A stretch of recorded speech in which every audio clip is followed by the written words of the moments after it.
Voilà.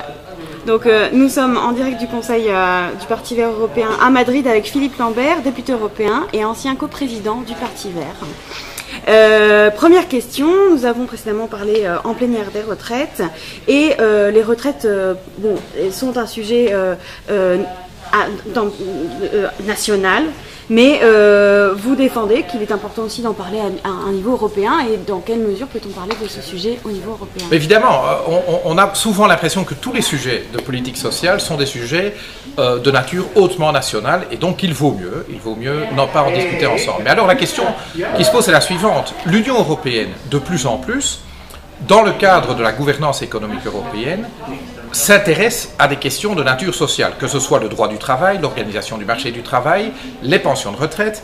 Et donc, ou bien on se dit, ce n'est pas une compétence européenne, et donc nous refusons, nous inscrivons dans la résistance à ce mouvement d'européanisation, ou au contraire, nous nous disons, mais n'est-il pas, si nous voulons défendre les modèles sociaux européens, n'est-il pas absolument indispensable qu'en fait, ensemble, nous nous organisions au niveau européen pour défendre l'originalité du modèle de développement européen qui a placé quand même la solidarité, le social, au cœur du modèle de développement économique. Alors c'est ça qui est remis en question aujourd'hui, et notre thèse à nous, c'est que c'est ensemble que nous serons plus forts pour organiser en fait pas seulement la résistance, mais le développement de la protection sociale en Europe. Et c'est pour ça que nous en discutions. Le sujet pension était le dernier d'une série de sujets de politique sociale. Évidemment, le marché du travail en était un autre, l'innovation sociale, et d'autres encore ont été discutés, ce qui a produit au total près de 50 pages de programmes communs au niveau des Verts européens. Évidemment, c'est dans ces munitions-là que nous allons puiser pour ce dont nous avons besoin pour faire campagne en 2014. Parce que plus que jamais, la protection sociale, la cohésion sociale, ce sont des sujets d'ampleur européenne. Merci. Deuxième question, la presse vous appelle l'homme qui fait trembler la City. Où en êtes-vous en ce qui concerne ce travail sur la question des marchés financiers? Brièvement, expliquez-nous un petit peu ce que cela veut dire. Alors, je dirais que ceux qui disent aujourd'hui on n'a rien fait depuis la crise en matière de régulation de la finance, c'est pas vrai. Dire qu'on a achevé l'ouvrage, ce n'est pas vrai non plus. On est quelque part au milieu du gué. On est au milieu du gué, on a décidé de nouvelles règles pour le secteur des assurances, pour les marchés financiers, pour les banques. On doit encore mettre en place un gendarme européen des banques, c'est le premier élément de ce qu'on appelle cette union bancaire.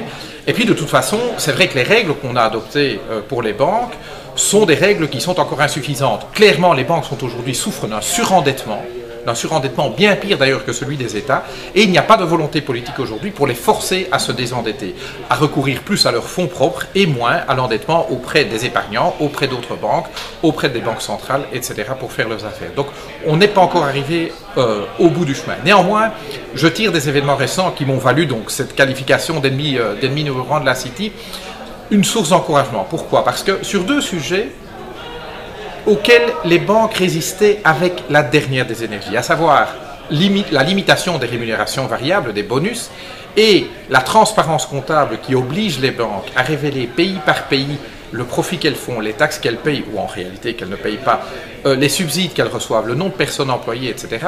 Eh bien, sur ces deux sujets, nous avons gagné. Et pas gagné à moitié, nous avons obtenu l'intégralité de ce que nous voulions. Alors que les banques, avec la complicité de beaucoup de ministres des Finances, dont Moscovici en France, résistaient avec la dernière des énergies.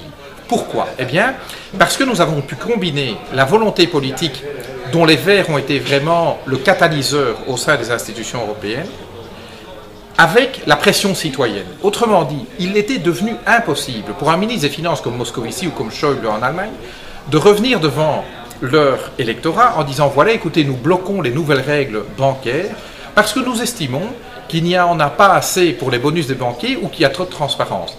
S'ils disaient ça, ils se faisaient lyncher dans l'instant. Et donc, ça veut dire que l'attention citoyenne à ces sujets-là était suffisante que pour les mettre sous pression.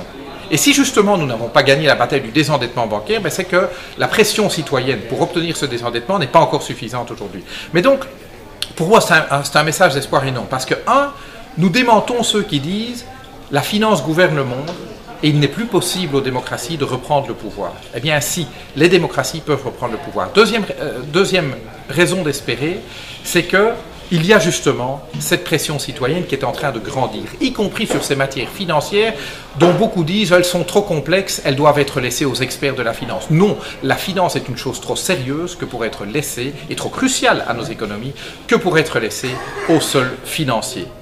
Et troisième élément d'espérance, et je dirais source de fierté, c'est que au cœur de ces enjeux-là, au cœur de la régulation de la finance, eh bien, on trouve une force politique, et ce sont les Verts. Sur le combat sur les rémunérations, c'est vrai que ça a été un front rouge vert. Les socialistes ont été à nos côtés pour défendre cette limitation des bonus. Mais sur la question de la transparence, c'est dès l'origine une initiative verte qui aujourd'hui est reconnue comme un succès et qui va peut-être s'étendre, c'est François Hollande qui l'a dit, j'espère qu'il exécutera évidemment, à l'ensemble des entreprises, pas uniquement les entreprises du secteur bancaire. Et donc oui, on peut réguler la finance, oui, la démocratie peut reprendre le pouvoir, et figurez-vous, si vous voulez vraiment que ça arrive, les Verts sont vraiment le partenaire pour le faire. Merci beaucoup. Voilà.